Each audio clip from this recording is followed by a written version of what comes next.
येशू ख्रिस्त याच्याच प्रियेने गोड अशा नावात मागतो, आमेन. साधारण ख्रिसमस झाल्यानंतर आपण ज्यावेळेस माझ्याकडे संधी होती आणि आपण एका विषयातून मनन आणि चिंतन करण्याचा निश्चय केलेला होता, आणि ते म्हणजे जर एखाद्या ठिकाणी एखाद्या मंडळीमध्ये जर संजीवन यायचं असेल, जर रुमाल, तर कोणत्या गोष्टीची नेमकी आवश्यकता आहे. आणि हा जो सगळा अभ्यास आहे तो आपण नेहम्याच्या पुस्तकातून करण्याचा प्रयत्न करत होतो. मधल्या काळामध्ये फादर्स डेच्या वेळेस मी वेगळा संदेश दिला, त्यानंतर गेल्या महिन्यामध्ये देऊ शकलो नाही काही कामामुळं, परंतु पुन्हा यावेळेस ज्यावेळेस संधी मला असं वाटलं की आपण त्याच विषयातून पुढं जाणं हे मंडळीच्या दृष्टीनं गरजेचं आणि हिताचं ठरेल आपल्या सर्वांसाठी. परमेश्वराचं ते वचन आहे. आणि मग ज्यावेळेस आम्ही प्रत्येक मंडळीकडे पाहतो, परमेश्वराच्या कार्याकडे पाहतो, दोन प्रकारचे काळ नेहमी पवित्र शास्त्रामध्ये सांगितलेले आहेत. एक त्या ठिकाणी अवर्षणाचा काळ आहे, त्या ठिकाणी टाईम ऑफ ड्रायनेस असं म्हटलेलं आहे. अशी वेळ आहे की ज्यावेळेस आम्हाला वाटते की परमेश्वराचं आमच्याकडे लक्ष आहे किंवा नाही, आम्हाला वाटते की आमच्या मंडळीकडे परमेश्वराचं लक्ष आहे किंवा नाही. प्रत्येक व्यक्तीच्या सुद्धा जीवनामध्ये हा काळ येऊ शकतो. व्यक्तीला वाटतं की वैयक्तिक माझ्याकडं, माझ्या कुटुंबाकडं परमेश्वराचं लक्ष आहे का, परमेश्वर आम्हाला विसरलेला आहे. दुसरा काळ त्या ठिकाणी सांगितलेला आहे तो फ्लरिश होण्याचा काळ आहे. त्या ठिकाणी परमेश्वराचे आशीर्वाद भरभरून, परमेश्वराचं सानिध्य भरभरून आमच्या मंडळांमध्ये, आमच्या स्वतःच्या जीवनामध्ये, आमच्या कुटुंबामध्ये आम्हाला असलेलं पाहायला मिळतं. आणि मग प्रत्येकाच्या जीवनामध्ये, मग ते मंडळी असू दे, आमचं वैयक्तिक जीवन असू दे, किंवा कोणतीही परमेश्वराच्या कार्यासाठी वाहून घेतलेली संस्था असू दे, त्यामध्ये अशा पद्धतीचे दिवस आम्हाला पाहायला मिळतात. ज्यावेळेस देवाच्या निवडलेल्या लोकांकडे आम्ही पाहतो, इस्रायलकडे ज्यावेळेस आम्ही पाहतो, इस्रायलच्या जीवनामध्ये सुद्धा अशाच पद्धतीचा काळ त्या ठिकाणी आम्हाला पाहायला मिळतो. मध्येच काही काळ असा येतो की ज्यावेळेस वाटतं की परमेश्वराने यांना भरभरून आशीर्वाद दिलेला आहे, परमेश्वराचा विजय त्यांच्याबरोबर आहे, परमेश्वराचं सानिध्य त्यांच्याबरोबर आहे, कोणत्याही शत्रूचं त्यांच्या पुढं काही चालत नाही आहे. परंतु मग नेमकं कुठेतरी काहीतरी चुकतं, या लोकांकडून काहीतरी घडतं, आणि मग पुढचा आम्ही काळ पाहतो 100-70 वर्षाचा काळ, त्या ठिकाणी अवर्षणाचा काळ. आम्हाला असं वाटतं की ते लोक गुलामीमध्ये पडलेले आहेत, दास्यामध्ये पडलेले आहेत, आणि असं वाटतं की परमेश्वराचं यांच्याकडे लक्ष आहे किंवा नाही आहे. ज्यावेळेस आम्ही नेहम्याच्या पुस्तकामध्ये यरूशलेमची अवस्था पाहतो,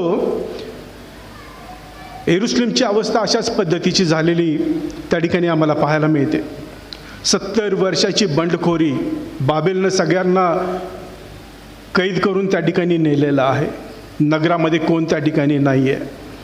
70 वर्षानंतर मग राजाला असं वाटलं की काही लोकांना सोडावं, यरूशलेममध्ये मंदिर बांधावं, आणि म्हणून काही लोकांना त्यानं सोडलं. काही लोक परतसुद्धा आले. त्याच्या आधीचं पुस्तक आम्ही बघितलं, एजराचं पुस्तक, त्याच्यामध्ये तो इतिहास आपल्याला पाहायला मिळतो.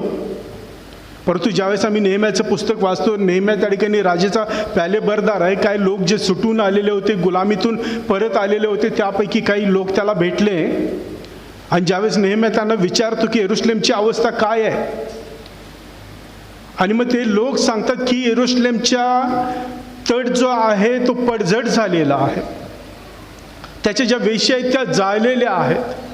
याचा अर्थ त्या सगळ्या नगराची जी प्रतिष्ठा आहे, यरूशलेम म्हणून, देवाचं नगर म्हणून, देवाचं शहर म्हणून जे गौरव होतं, ते सगळं गौरव त्या ठिकाणी लयास गेलेलं आहे. देवाचं कोणतंही सामर्थ्य त्या ठिकाणी दिसत नाही, देवाचं कोणतंही कार्य त्या ठिकाणी दिसत नाही. ज्या गोष्टी सांगितल्या जातात की देवानं आमच्यामध्ये अशा पद्धतीनं काम केलं, देवानं आम्हाला असं सामर्थ्य पुरवलं, देवानं अद्भुतरित्या आम्हाला त्याच्या सानिध्याचा अनुभव दिला, त्या सगळ्या गोष्टी आता इतिहास जमा झालेल्या आहेत. ज्यावेळेस आम्ही त्याचा वर्तमान काळ पाहतो, वर्तमान काळामध्ये देवाचं कुठलंही काम त्या ठिकाणी दिसत नाही, देवाचं कोणतंही सानिध्य त्या ठिकाणी दिसत नाही. प्रियानो, बऱ्याचशा वेळेस ज्यावेळेस आम्ही आमच्या मंडळांकडे पाहतो, आणि मग जगभरातल्या मंडळा तुम्ही त्या ठिकाणी घ्या, मंडळांची अवस्था सुद्धा अशीच झालेली त्या ठिकाणी पाहायला मिळते. मोठ्या संख्येनं असणाऱ्या मंडळ्या, मोठ्या संख्येनं असणारे लोक, देवाच्या सामर्थ्याच्या गोष्टी, देवाच्या सानिध्याच्या गोष्टी परमेश्वरानं कशा रीतीनं ती मंडळी त्या ठिकाणी उभा केली, त्या सगळ्या इतिहास झालेल्या आपल्याला पाहायला मिळतो. परवाच्याच पेपरमध्ये अमेरिकेतल्या काही मंडळांचे फोटो होते आणि मग त्यामध्ये चित्र होती की कशा रीतीनं मंडळांचं रूपांतर त्या ठिकाणी बारमध्ये झालेलं, बारमध्ये हॉटेलमध्ये रूपांतर झालेल्या बातम्या त्या ठिकाणी पाहायला मिळत होत्या. इंग्लंडमधल्या मंडळांची अशीच अवस्था आहे. ज्या देशातून संपूर्ण जगभर सुवार्थिक गेले, मिशनरी गेले, ज्या मंडळांनी हे मिशनरी पाठवले, त्या मंडळांची अवस्था अशा पद्धतीनं झालेली की त्या ठिकाणी आज बार आहे.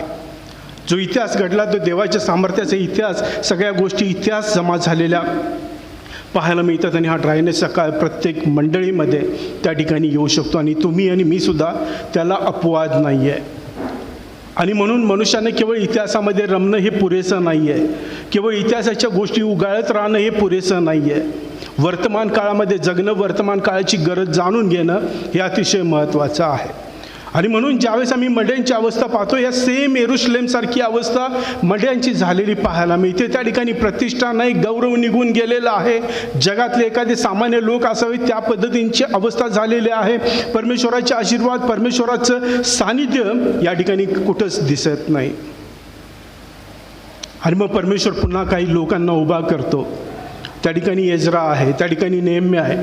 बरेचसे लोक असे आहेत की त्यांची नावं त्या पुस्तकामध्ये तुम्हाला वाचायला मिळतात. प्रत्येकानं आपलं आपलं योगदान दिलेलं आहे. कदाचित योगदान मोठं नसेल, पुन्हा पुन्हा नाव घेण्यासारखं नसेल, परंतु त्या क्षणाला, त्या शहराला ज्याची आवश्यकता होती, देवाच्या लोकांना ज्याची आवश्यकता होती, ती गोष्ट करण्यासाठी हे लोक पुढं आलेले आम्हाला पाहायला मिळतात. परमेश्वरानं त्यांना त्या ठिकाणी आपल्या कार्यासाठी उभं केलेलं आहे. आणि ज्यावेळेस आम्ही नेहम्याचा हेतू पाहतो, नेहम्याचा हेतू हा तर आहेच की ज्या नगराची आपल्या अप्रतिष्ठा झाली त्या तटबंदी पुन्हा बांधाव्या, त्या वेशी पुन्हा बांधाव्या, त्यासाठी नेहम्यानं आक्रोश केलेला आम्हाला पाहायला मिळतो. देवाच्या झालेल्या नगराची दुर्दशा त्याला पाहवत नाही. त्यासाठी कराव्या लागणाऱ्या सगळ्या गोष्टी नेहम्या करतो. मग तो पहिल्यांदा देवाकडे जातो, देवाची प्रार्थना करतो, देवाजवळ सहाय्य मागतो, देवाजवळ आपलं संपूर्ण मन त्या ठिकाणी उघड करतो. नंतर तो राजाकडे जातो, राजाला आपल्या मनातल्या गोष्टी तो सगळ्या सांगतो. राजा विचारतो की तुझ्या दुःखाचं कारण काय? आणि नेहम्या म्हणतो माझ्या दुःखाचं कारण हेच आहे की माझ्या नगराची अप्रतिष्ठा झालेली आहे. नेहम्याच्या जीवनामध्ये बघितलं तर दुःख वाटावं असं दुसरं कुठलंही कारण नव्हतं. राजाच्या अतिशय जवळचा होता, प्यालेबरदार होता. जे राजा खात असेल त्यातलं तो खात होता, राजा पीत असेल त्यातनं तो पीत होता, संपन्न जीवन जगत असेल. त्या नगराशी कदाचित काही देणं घेणंही नाही. त्या नगरामध्ये तो गेला नाही तर त्याच्या जीवनामध्ये काहीही फरक पडण्यासारखी परिस्थिती नव्हती. राजवाड्यामध्ये सुखाच आहे, परंतु नगरापासून लांब आहे तरी अंतःकरण तुटत आहे. कारण ज्या ठिकाणी, ज्या नगरामध्ये मी वाढलो, ज्या नगरामध्ये देवाचं सामर्थ्य होतं, त्या नगरामध्ये आता देवाचं सामर्थ्य नाही आहे. कुठलाही शत्रू येतो, विध्वंस करून जातो, त्याला रोखणारं कोण नाही आहे. माझ्या नगराची दुर्दशा झालेली आहे असं नेहम्या त्या ठिकाणी म्हणतो. आणि ज्यावेळेस राजानं त्याला परवानगी दिली, अनेक लोकांना तो भेटला, लागणारी मदत त्यांना उभा केली. आणि त्याचा हेतू एकच आहे की या नगराची प्रतिष्ठा पुन्हा मिळवणं हाच माझ्या जीवनाचं ध्येय आहे. ज्यावेळेस आम्ही नेहम्याच्या जीवनाकडे बघतो त्याला काय फक्त त्या भिंती बांधायच्या नाही आहेत. ज्यावेळेस आम्ही नेहम्याच्या जीवनाकडे बघतो त्याला काय फक्त त्या वेशी उभा करायच्या नाही आहेत. जे फिजिकल स्ट्रक्चर आहे, ज्या इमारती आहेत, त्याकडे तो केवळ एक साधन म्हणून बघतो की माझे लोक त्या ठिकाणी राहतील, देवाचे लोक त्या ठिकाणी एकत्र येतील, केवळ साधन म्हणून त्या गोष्टीकडे तो पाहतो. आंतरिक जो हेतू आहे तो हाच आहे की देवाचं नगर म्हणून जी प्रतिष्ठा, जे देवाचं सामर्थ्य त्या ठिकाणी पाहिजे, लोकांच्या जीवनामध्ये देवाचे जे आशीर्वाद पाहिजे, ते आशीर्वाद जोपर्यंत मी परत आणणार नाही तोपर्यंत मी थांबणारच नाही. नेहम्याचा निश्चय पाहायला मिळतो. आणि म्हणून 1 ते 7 अध्याय आम्ही त्या ठिकाणी पाहतो की त्या ठिकाणी मंदिराचं बांधकाम, त्या वेशीचं बांधकाम, तटबंदीचं बांधकाम त्याविषयी सांगितलेलं आहे. परंतु नेहम्या केवळ त्यामुळे संतुष्ट नाही की चला मी खूप चांगलं मंदिर बांधलं, मी खूप चांगल्या भिंती बांधल्या, मी वेशी बांधल्या, आता सहजासहजी कोण आत येऊ शकणार नाही. नेहम्याचा इंटरेस्ट त्यामध्ये नाही. नेहम्याचा इंटरेस्ट लोकांचं जीवन घडवण्यामध्ये, लोकांच्या जीवनामध्ये परमेश्वराचं स्थान पुनर्स्थापित करण्यामध्ये आणि देवाचं सानिध्य पुन्हा आपल्या लोकांमध्ये आणणं हा नेहमीचा उद्देश दिसतो. आणि 7 ते 11 जे अध्याय आहेत ते प्रामुख्यानं त्याविषयी लिहित असलेलं आम्हाला पाहायला मिळतं.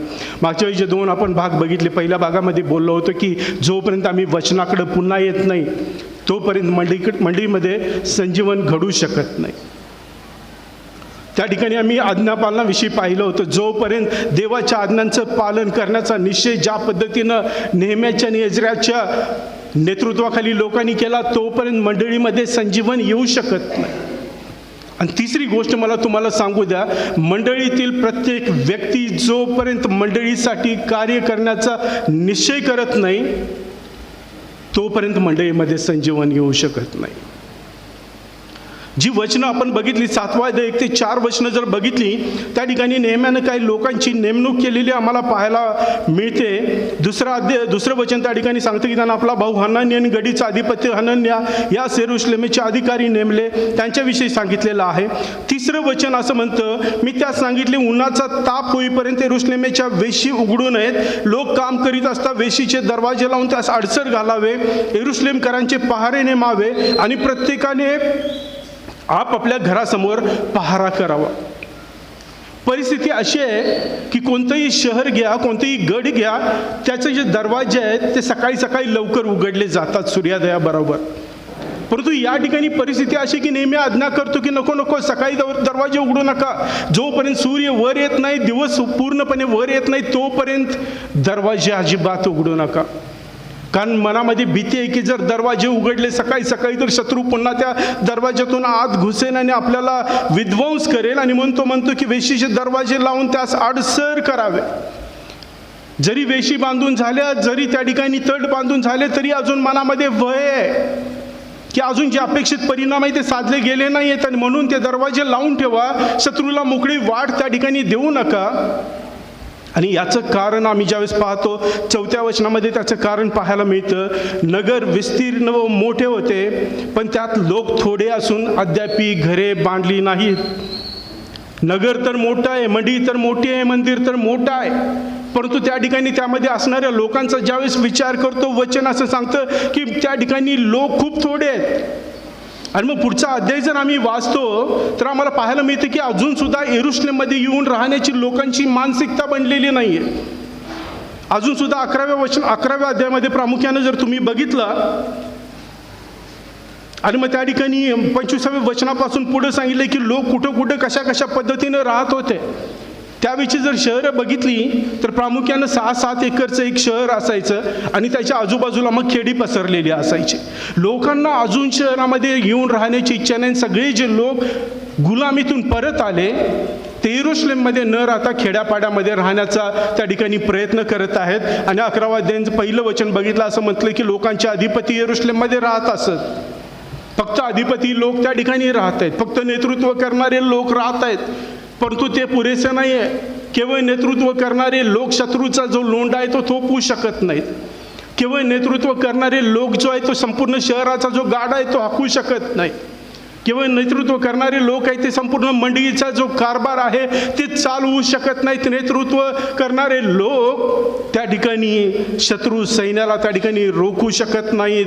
आणि मग नेहम्यापुढे ही समस्या असलेली पाहायला मिळते की शहराला जे गौरव अपेक्षित तो करत होता, ज्यासाठी तो कष्ट करत होता, ते गौरव अजून प्राप्त झालेलं नाही.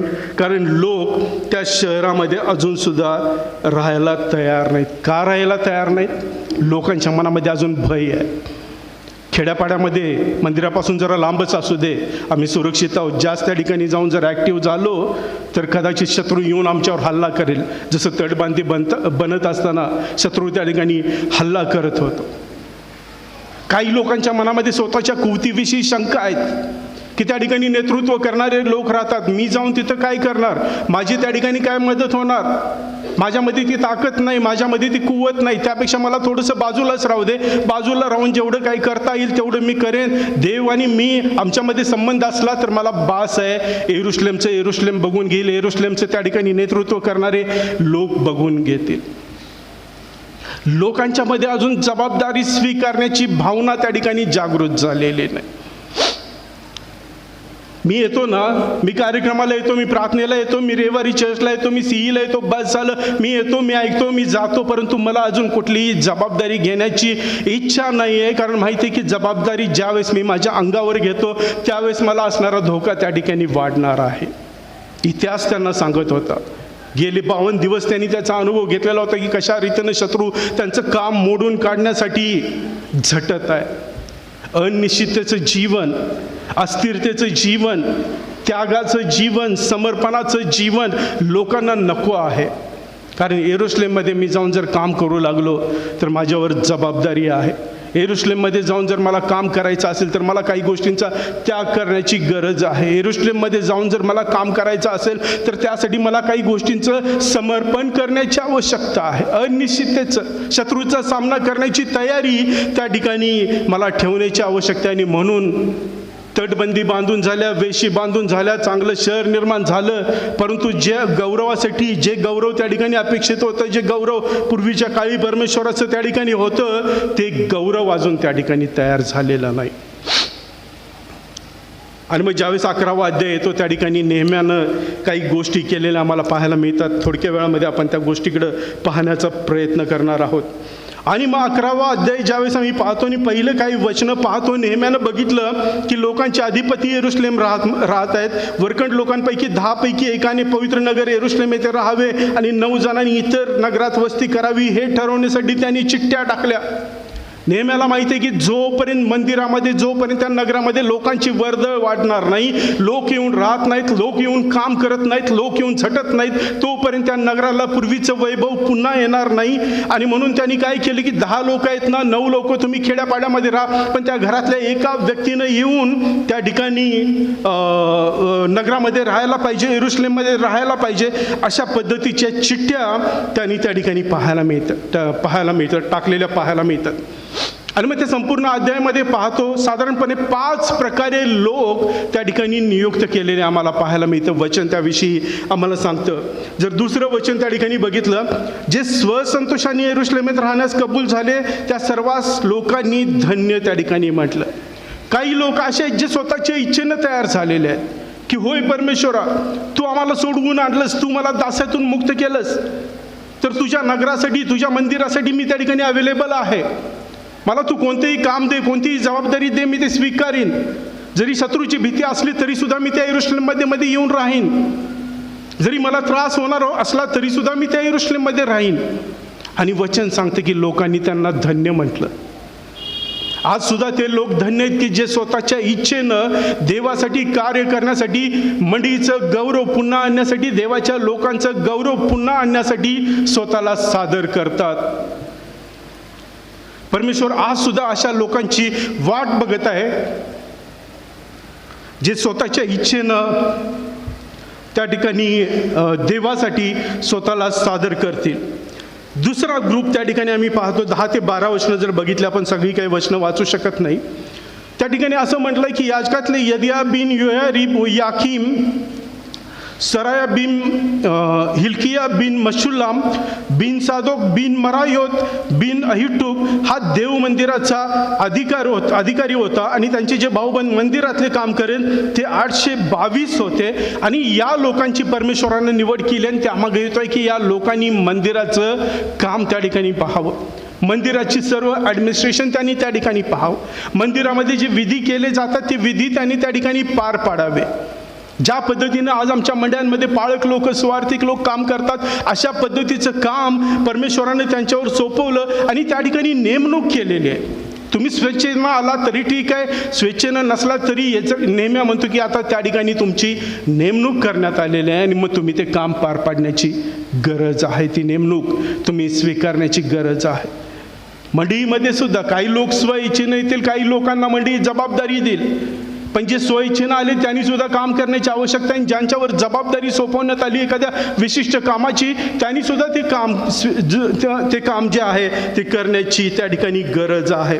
15 आणि 16 वचन बघितलं, आणि लेव्यातले शमया बिन हशूब बिन अजरिकाम बिन हशव्या बिन बुन्नी आणि लेव्यांच्या मुख्यांपैकी शब्दतई व योजाबाद हे देवाच्या मंदिराच्या बाहेरच्या कामावर होते.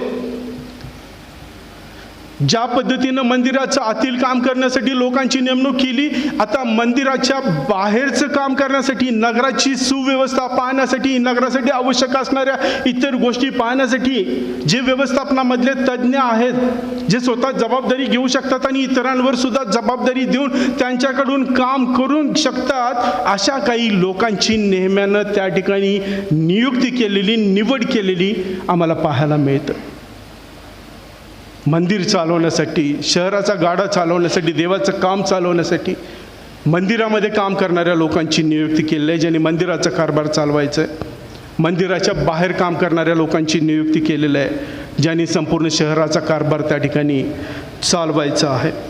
पुन्हा 15 आणि 16 वचनं त्या ठिकाणी आम्ही बघितलं. आणि लेव्यांच्या मुख्यापैकी शबतई व योजादाबे देवाच्या मंदिराच्या बाहेरच्या कामावर होते आणि प्रार्थनेच्या वेळी शोभकार स्मरण आरंभण्याच्या कामी मत्न्या बिन मिका बिन जब्दी बिन आसाफ हा मुख्य होता व बकबुकी आपल्या बहुमतातला दुसरा होता आणि अब्बा बिन शमुवा बिन गालाल बिन यदुतून हाही होता. आणि पवित्र नगरातले सर्व लेवी 284 होते. द्वारपाळ त्या ठिकाणी होते आणि या सगळ्या लोकांना मंदिराच्या बाहेरची जबाबदारी देण्यात आली असं देवाचं वचन त्या ठिकाणी सांगतं. जे उपलब्ध आहेत त्यांच्यापैकी काही निवडले, जे स्वइच्छेनं आलेले आहेत त्यांच्यापैकी काही जण निवडले, जे स्वइच्छेनं आलेले नाहीत त्यांच्यापैकी सुद्धा काही जण निवडले. आणि त्यांना सांगण्यात आलं की जर या शहराचं गौरव पुन्हा यायचा असेल तर आम्ही प्रत्येकाने त्या ठिकाणी देवाच्या कार्यासाठी स्वतःचा सहभाग देणं हे अतिशय आवश्यक आहे. आणि मग 17 वचन त्या ठिकाणी सांगतं की प्रार्थनेच्या कामासाठी सुद्धा काही लोक त्या ठिकाणी नेमण्यात आलेले आहेत. प्रार्थनेच्या वेळी हिशोबकार स्मरण करण्याच्या कामी सुद्धा काही लोक त्या ठिकाणी नेमण्यात आलेले आहेत. वेगवेगळ्या जबाबदारी दिलेल्या आम्हाला पाहायला मिळतात. 22वं वचन पुढे सांगतं की उज्जी बिन बानी बिन हशब्या बिन मत्तन्या बिन मिका हा यरुशलेमातल्या लव्यांचा अधिकारी होता. आसापाच्या वंशातले जे गाणारे ते देवाच्या मंदिरातील कामावर होते, कारण त्याच्या संबंधाने राजाची आज्ञा होती व रोजच्या जरुरीप्रमाणे गाणाऱ्यांची व्यवस्था ठरलेली होती. काही लोकांना गीत गाण्याची जबाबदारी त्या ठिकाणी नेहम्यानं दिली. पवित्र मंदिरामध्ये जाऊन त्यांनी गीत गावं, परमेश्वराची उपकार स्तुती करावी, प्रत्येकाला जबाबदारी वाटण्यात आलेली आहे. मंदिराच्या आतले असेल, मंदिराच्या बाहेरचे असेल, द्वारपाळाचे असेल, स्वच्छता ठेवण्याची असेल, संरक्षण करण्याचे असेल, सरकारी कामकाज पाहण्याचे असेल, प्रत्येक कामाकरता नेहम्यानं लोकांची नियुक्ती केली. जे उपलब्ध होते, इच्छुक होते त्यांच्यातले पण घेतले आणि जे नव्हते त्यांना बोलवून त्यांच्या कर्तव्याची जाणीव करून दिली की देवाच्या नगराचं जर गौरव पुन्हा यायचं असेल, मंडळीमध्ये जर संजीवन पुन्हा प्रस्थापित व्हायचं असेल, देवाचे आशीर्वाद, देवाचं सामर्थ्य जर पुन्हा दिसायचं असेल तर तुम्ही ही जबाबदारी टाळू शकत नाही. तुम्हाला हे काम करावंच लागेल, कारण परमेश्वरानं ते कृपादान तुम्हाला दिलेलं आहे. निवड करत असताना कृपादान बघितलं जातं. कुठल्याही कामाच्या इंटरव्ह्यूला गेला आणि कुठल्याही कामासाठी कोणाची निवड नाही केली जात. त्यासाठी तुमचं असणारं कृपादान बघितलं जातं की हा व्यक्ती कुठलं काम करण्यासाठी योग्य आहे. नेहमी आपल्या सगळ्या लोकांना ओळखत होता. त्यानं बघितलं की काही लोक जबाबदारी टाळण्याचा, दूर पळण्याचा प्रयत्न करत आहेत, घाबरत आहेत. त्यानं सांगितलं की नाही, तुम्हाला हे काम करण्याची आवश्यकता आहे, कारण जोपर्यंत तुम्ही आणि मी प्रत्येकजण मिळून हे काम करत नाही तोपर्यंत देवाच्या मंदिरामध्ये संजीवन येऊ शकत नाही. जी परिस्थिती यरुशलेमची होती प्रियानो, आज तीच परिस्थिती आमच्या मंडळांमध्ये असलेली आम्हाला पाहायला मिळते. यरुशलेममध्ये केवळ त्या ठिकाणी पदाधिकारी राहत होते, अधिपती राहत होते. आज मंडळांमध्ये सुद्धा केवळ पुढारीच काम करत असताना आम्ही पाहतो त्या ठिकाणी कुठलंही डेलिगेशन नाही, त्या ठिकाणी कुठल्याही जबाबदाऱ्या स्वीकारल्या जात नाहीत, दिल्या जात नाहीत. आणि यामुळं मंदिरामध्ये संजीवन नसल्याचं संपूर्ण जगभर आम्हाला पाहायला मिळत आहे. देवाच्या सामर्थ्याच्या गोष्टी इतिहास जमा झालेल्या आहेत आणि मंदिरांचं रूपांतर हॉटेलमध्ये आणि बारमध्ये होत आहेत. कित्येक मंदिरं कुलूप लावून बंद अवस्थेत पडलेली आपल्या आजूबाजूच्या खेड्यापाड्यांमध्ये सुद्धा तुम्हाला त्या ठिकाणी पाहायला मिळतील. मंदिर केवढं बांधलं, 50 लाखाचं मंदिर केवढं बांधलं, 1 कोटीचं. मंदिरामध्ये किती लोक आहेत? 20 लोक मंदिरामध्ये बसून देवाचं गुणगान त्या ठिकाणी करतात. नेहम्याला फक्त तड बांधण्यामध्ये आणि वेशी बांधण्यामध्ये अजिबात इंटरेस्ट नाही. नेहम्या जे कष्ट करत आहे ते देवाच्या राज्याचं, देवाच्या शहराचं गौरव पुन्हा प्रस्थापित करण्यासाठी प्रयत्न करत आहे. आणि म्हणून मंडळीचे लोक म्हणून देवानं तुम्हाला आणि मला मंडळी, मंदिर बांधण्याची तर जबाबदारी दिलीच, परंतु त्यापेक्षा अधिक त्यानं लोकांचं जीवन बांधण्याची, मंडळी ख्रिस्ताचं शरीर म्हणून बांधण्याची जबाबदारी परमेश्वरानं तुमच्यावर आणि माझ्यावर दिलेली आहे.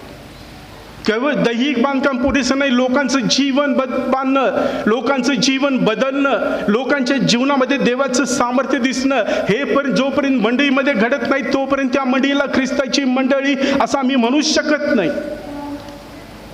आणि म्हणून प्रभू येशू ख्रिस्त मंडळीला स्वतःच्या शरीराची उपमा देतो. सेम हाच पॅटर्न त्या ठिकाणी प्रभू येशू ख्रिस्त आपल्या मंडळीविषयी आपल्याला सांगत असताना आम्हाला पाहायला मिळतो. करीतकारास पहिले पत्र याचा 12वा अध्याय जर आपण बघितला आणि 12 वचनापासून जर पुढे बघितलं, आणि प्रत्येकाला माहिती असणारी ही वचनं आहेत, कारण जसे शरीर एक असून त्याला अवयव पुष्कळ असतात आणि त्या शरीराचे अवयव पुष्कळ असून सर्व मिळून एक शरीर बनते, तसाच ख्रिस्त आहे. त्या ठिकाणी लोक पुष्कळ आहेत. मग कदाचित तुम्ही लेवी वंशातला असाल, बन्यामीन वंशातला असाल, कुठल्या वंशातला माहिती नाही, परंतु सगळ्यांना मिळून एकच काम सोपवलेलं आहे की ख्रिस्तासाठी तुम्ही एक होऊन काम करायचं आहे. देवासाठी म्हणून तुम्ही आपला वंश बाजूला ठेवून, आपापलं कल्चर बाजूला ठेवून, तुम्ही कदाचित गरीब असाल, कदाचित श्रीमंत असाल, या सगळ्या गोष्टी बाजूला ठेवून जोपर्यंत एक शरीर म्हणून त्या ठिकाणी विविधता आहे, त्याचप्रमाणे त्या विविधतेला एकतेमध्ये परमेश्वर बांधतो. कारण जोपर्यंत विविध व्यक्ती मिळून एकत्र ख्रिस्ताचं शरीर म्हणून बांधले जात नाहीत, तोपर्यंत ख्रिस्ताच्या मंडळीमध्ये त्या ठिकाणी संजीवन येऊ शकत नाही. एक शरीर असून त्याला अवयव पुष्कळ असतात, त्या शरीराचे अवयव पुष्कळ असून एक शरीर बनते, तसाच ख्रिस्त आहे. पाऊल म्हणतो, कारण आपण यहुदी असू किंवा हेलेनी असू, गुलाम असू किंवा स्वतंत्र असू, एक शरीर होण्यासाठी आपणा सर्वांना एका आत्म्यात बाप्तिस्मा मिळाले आहे आणि आपण सर्व एकाच आत्म्याने संचरित झालेलो आहे. कुणीही वेगळा नाहीये, कुणी स्वतःला वेगळं समजण्याचं कारण नाहीये, कुणी असं समजण्याचं कारण आहे मी कदाचित त्यासाठी लायक आहे का. वचन आम्हाला सांगते की एका आत्म्यानं संचरित झालेले लोक तुम्ही आणि मी आहोत. एकच बाप्तिस्मा पावलेले लोक तुम्ही आणि मी आहोत. मग कुणी हेल्लेनी वंशातला असेल, कुणी यहुदी असेल, कुणी गुलाम असेल, कुणी स्वतंत्र असेल, एक शरीर बनण्यासाठी पाचारण केलेले लोक जोपर्यंत प्रत्येक अवयव मिळून एक शरीर बनून त्या ठिकाणी काम करत नाही, ज्या पद्धतीनं नेहमीच्या काळामध्ये नेहमीच्या निवडलेल्या लोकांनी केलं, तोपर्यंत त्या शहराचं गौरव, तोपर्यंत त्या मंडळीचं गौरव, तोपर्यंत त्या मंदिराचं गौरव पुन्हा येऊ शकत नाही. मग तुम्ही किती ऍक्टिव्हिटी करा, किती उंच भिंती बांधा, किती डेकोरेशन करा, कुठलाही रंग द्या, काहीही करा, हरवलेलं गौरव जर पुन्हा मिळवायचं असेल तर एकच उपाय त्या ठिकाणी आहे, सर्वांनी मिळून एक शरीर बनून देवासाठी काम करणं. कारण 14 वचन म्हणतं, कारण शरीर म्हणजे एक अवयव असे नव्हे तर अनेक अवयव असे. एक अवयव काम करून नाही चालणार. समजा सगळे अवयव मिळून एकच अवयव झाला तर शरीराचं काम चालू शकेल का. हात पण एकच आहे, पाय पण एकच आहे, डोळे पण एकच आहे, कान पण एकच आहे, सगळे म्हणतात मी एकच आहे, मला एकच कृपादान आहे, सगळ्यांना मिळून आम्हाला एकाच कामासाठी नेमण्यात आलेलं आहे. नाही, ते शरीर काम करू शकत नाही. प्रत्येक अवयवाची जबाबदारी वेगवेगळी वाटून दिलेली आहे. याचा अर्थ असा नव्हे की त्यांना आपल्याला दिसेल त्या रस्त्यानं पुढे जावं. जरी जबाबदारी वेगळी असली, कौशल्य वेगळं असलं, कृपादान वेगळं असलं, तरी अंतिम हेतू हाच आहे की ह्या ज्या शरीराचे तुम्ही आणि मी भाग आहोत, त्या शरीराला अनुरूप असं प्रत्येक जी कृती करण्यासाठी तुमची आणि माझी नेमणूक करण्यात आलेली आहे, ती कृती जर तो अवयव करतो तर मग ते शरीर सुदृढ बनण्यापासून कोणी रोखू शकत नाही. मग प्रभू येशू ख्रिस्त संपूर्ण 12वा अध्याय त्याविषयी आम्हाला सांगतो. 27व्या वचनामध्ये तो म्हणतो, तुम्ही ख्रिस्ताचे शरीर असून वैयक्तिकरित्या त्याचे अवयव आहात. प्रत्येक जण वैयक्तिकरित्या त्याचं अवयव आहे, कुणाची त्यापासून मुक्तता नाही. आणि जर कुणी असं समजतो की मी ख्रिस्ताच्या शरीराचा अवयव नाही आहे, तर त्याचं मंडळीमध्ये कुठलंही स्थान नाही आहे. कुणी म्हणतो की मी संदेश देऊ शकत नाही म्हणून मी अवयव नाही, असं नाही होऊ शकत. पाय नाही असं म्हणू शकत की मी जीभ नाही म्हणून मी शरीराचा अवयव नाही आहे. डोळे असं नाही म्हणू शकत की मी कान नाही म्हणून मी अवयव नाही. प्रत्येकाला जीभ बनण्यासाठी आवडतं, नाही का, प्रत्येकाला जीभ बनायचं असतं. पण प्रत्येक अवयव असंच म्हणू लागला की मी जीभ नाही म्हणून मी त्या ठिकाणी नाही आहे. त्या शरीराचं कामकाज चालू त्या ठिकाणी शकत नाही. आणि म्हणून वैयक्तिकरित्या त्याचे अवयव आहोत असे देवाचं वचन सांगताना 28वं वचन म्हणतं, तसे देवाने मंडळीत कित्येकांना नेमले आहे. प्रथम प्रेषित, दुसरे संदेष्टे, तिसरे शिक्षक, शिवाय अद्भुत कृत्य करणारे, निरोगी करण्याची कृपादाने मिळालेले, विचारपूस करणारे, व्यवस्था पाहणारे, भिन्न भिन्न भाषा बोलणारे असे नेमले आहेत. सगळेच प्रेषित आहेत काय? सगळेच संदेष्टे आहेत काय? सगळे शिक्षक आहेत काय? सगळेच अद्भुत कृत्य करणारे आहेत काय? निरोगी करण्याची कृपादाने सगळ्यांनाच आहेत काय? सगळेच भिन्न भिन्न भाषा बोलतात काय? भाषांचा अर्थ सगळ्याच सांगतात काय? श्रेष्ठ कृपादानाची उत्कंठा बाळगा असं प्रेषित पाऊल त्या ठिकाणी म्हणतो. आणि तो म्हणतो की शिवाय एक सर्वोत्कृष्ट मार्ग मी तुम्हाला दाखवतो. आणि पुढे तो प्रीतीविषयी बोलतो, एकतेविषयी बोलतो. वेगवेगळे अवयव एक काम करणे, एका ध्येयासाठी नेमलेले. आणि जोपर्यंत त्यांच्यामध्ये प्रीती नाही आहे, जोपर्यंत त्यांच्यामध्ये एकता नाही आहे, तोपर्यंत देवाचं कुठलेही काम त्या ठिकाणी पूर्णत्वास जाऊ शकत नाही. नेहमी आम्हाला तेच सांगतो. उपलब्ध असणाऱ्यांपैकी आणि उपलब्ध नसणाऱ्यांपैकी काही लोक त्यानं नेमले. कारण त्यानं बघितलं की शहरामध्ये लोकच नाही आहेत. लोक नाही तर एवढं मोठं शहर काय करणार? त्याची सुरक्षा करायची कशी? काम कोण करणार? आणि जर त्या शहरासाठी झटणारे लोक त्या ठिकाणी नाही आहेत, समर्पण करून, त्याग करून, काही किंमत मोजायला लागू दे, देवानं मला त्या ठिकाणी नेमलेलं आहे तर देवानं माझ्यावर सोपवलेलं कार्य मी पूर्ण केल्याशिवाय राहणारच नाही. एखाद्या ग्रुपनं जरी काम करायचं टाळलं तरी संपूर्ण शहराची व्यवस्था त्या ठिकाणी बिघडू शकते. मागच्या वेळेस पुरामध्ये आपण बघितलं नाही का, वेगवेगळे डिपार्टमेंट काम करत असतात. एखाद्या डिपार्टमेंटनं जरी आपल्या कामामध्ये चुकारपणा केला तर संपूर्ण शहर पाण्याखाली डुबू शकतं. परवा केशवराव भोसले नाट्यगृहाचं आपण त्या ठिकाणी उदाहरण बघितलं. सुरक्षा व्यवस्था आहे, सगळ्या मोठी मशिनरी आहे, सगळ्या ॲडव्हान्स व्यवस्था आहे, किती कोटी खर्च त्या ठिकाणी केले काही वर्षापूर्वी. परंतु प्रत्येक डिपार्टमेंट जर व्यवस्थित करत नाही तर ते शहर अग्नीच्या बक्षस्थानी पडण्यासाठी वेळ नाही लागत. देवाच्या मडीची सुद्धा अशीच अवस्था आहे. त्या लोकांनी ठीक आहे स्वइच्छेनं नाही आले, परंतु ज्यावेळेस नेहम्यानं जबाबदारी पुढाऱ्यांनी सोपवली त्या लोकांनी आपलं समर्पण त्या नगराच्या कार्यासाठी, देवाचं गौरव पुन्हा आणण्यासाठी केले. आणि त्यामुळे त्यांच्यामध्ये देवाचं गौरव आलेलं आम्हाला पाहायला मिळतं. देव केव्हाही वन मॅन शो सारखं नाही काम करत. त्याला ते अशक्य पण नाही. सुरुवातीच्या काळामध्ये त्यानं केलं नाही का, प्रकाश हो बोलला प्रकाश झाला. जे शब्द तोंडातून टाकला त्यानं टाकला. नेहमीच्या काळामध्ये सुद्धा तसंच करू शकला असता. भिंती होऊ देत, भिंती झाल्या असत्या. परंतु ज्यावेळेस ख्रिस्त तुम्हाला आणि मला आपल्या शरीराचा अवयव म्हणतो, त्यानं तुम्हाला आणि मला हा सन्मान दिलेला आहे की आम्ही त्याच्यासाठी काम करू शकतो. हे ओझं नाही, हा सन्मान आहे. त्यानं तुम्हाला आणि मला संधी दिलेली आहे की त्याची मंडळी बांधण्यासाठी तुम्ही आणि मी उपयोगाला येऊ शकतो. त्याच्या महान आज्ञेमध्ये समर्पित होण्यासाठी ज्या राज्याची स्थापना तो या पृथ्वीतलावर करू इच्छितो, देवाचं राज्य स्थापन करण्यासाठी तुम्ही आणि मी मदत करू शकतो. हा परमेश्वरानं तुम्हाला आणि मला देऊ केलेला बहुमान आहे. आणि त्यासाठी त्यानं तुम्हाला आणि मला कृपादान दिलेलं आहे. जर कोणी म्हणतो की मला कुठलंही कृपादान नाही, माझा त्याच्यावर विश्वासच बसत नाही.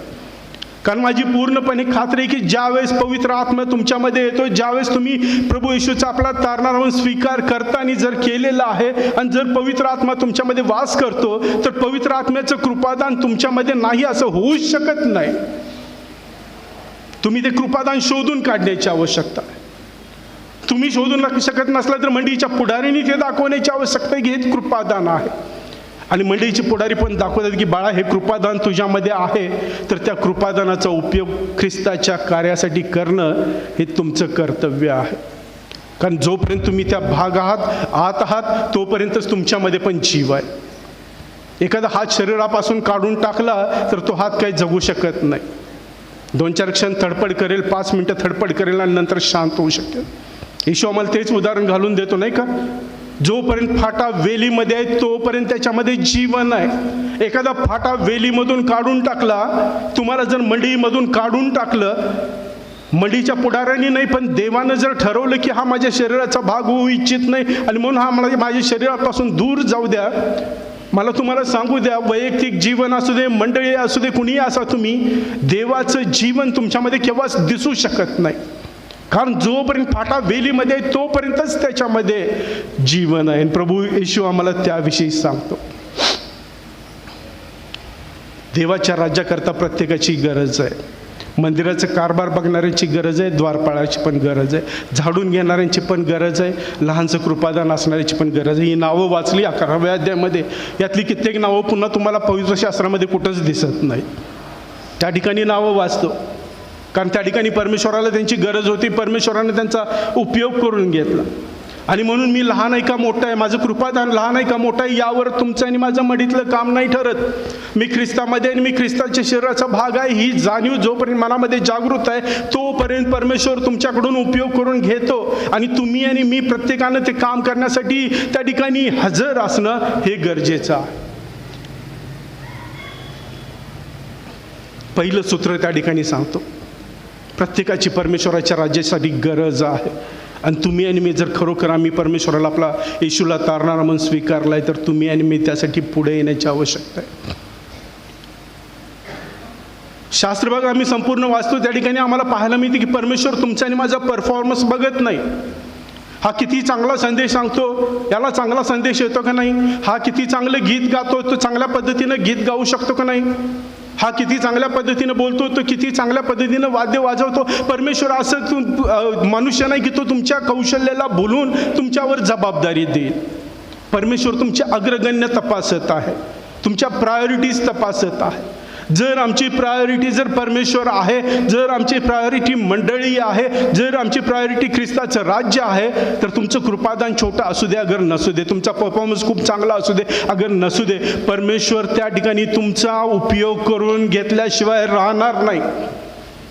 अनेक मंडळांमध्ये मी भेटतो, अनेक इंडिपेंडंट पाळक लोकांना मी पाहतो, अनेक छोट्या मोठ्या सेवकांना मी पाहतो. 5वी 6वी शिकलेले लोक, MDU केलेल्या लोकांपेक्षा, BD केलेल्या लोकांपेक्षा देवाचं राज्य झपाट्यानं पसरवत आहेत. कारण परमेश्वराने त्यांचं शिक्षण नाही बघितलं उपयोग करून घेताना, परमेश्वराने त्यांचं कौशल्य नाही बघितलं. जगाच्या दृष्टीनं अडाणी, जसं आम्ही प्रभू येशूच्या शिष्यांविषयी पाहतो, मासेमारी करणारे लोक, अडाणी लोक, अशिक्षित लोक. येशू गेल्यानंतर सुरुवातीला लोक हसले यांच्यावर, हे लोक काय करणार, चला यांचा पुढारी गेला, ही चळवळ संपूर्ण जाईल. अशिक्षित लोक, संपूर्ण जगाची उलथापालथ करणारे लोक त्या ठिकाणी ठरले. ज्या ठिकाणी ते जात त्या ठिकाणी लोक म्हणत की पहा जगाची उलथापालथ करणारे लोक या ठिकाणी आलेले आहेत, जगामध्ये बदल घडवणारे लोक या ठिकाणी आलेले आहेत. तेच लोक, तेच सामर्थ्य परमेश्वर तुम्हाला आणि मला सुद्धा देऊ शकतो आणि ते द्यावं अशी त्याची इच्छा आहे.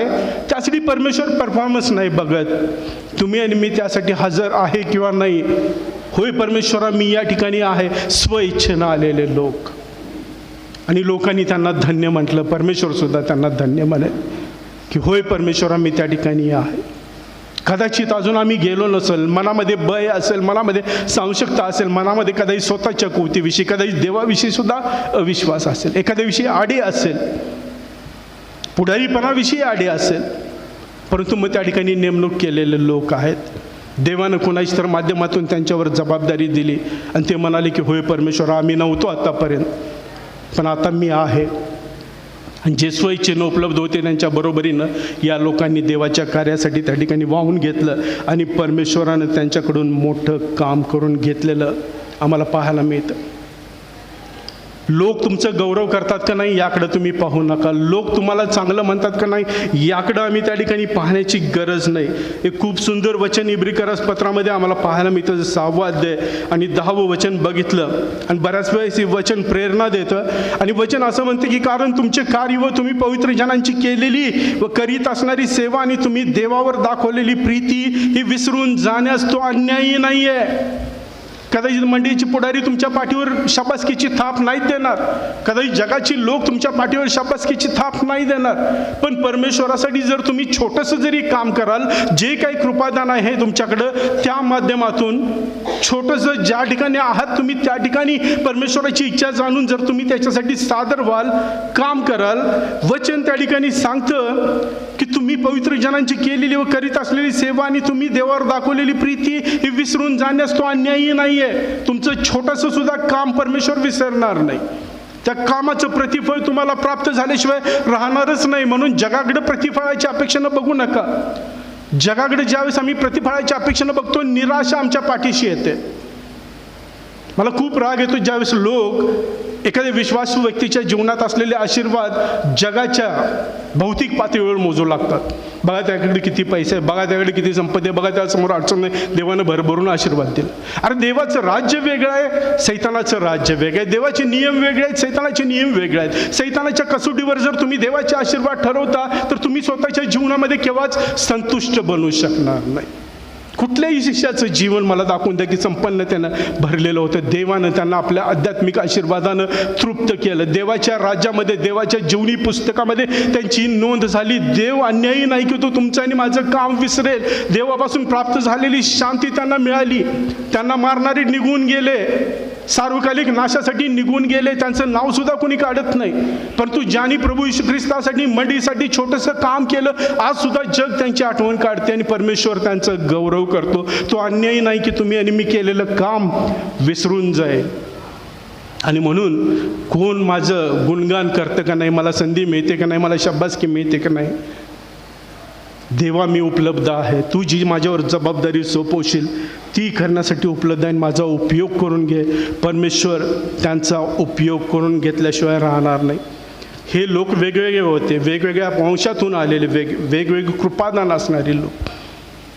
पण परमेश्वराने त्यांना एकतेमध्ये पाचारण केलं आणि ते पाचारणामध्ये आले आणि त्या पाचारणाला समर्पित असं जीवन जगले.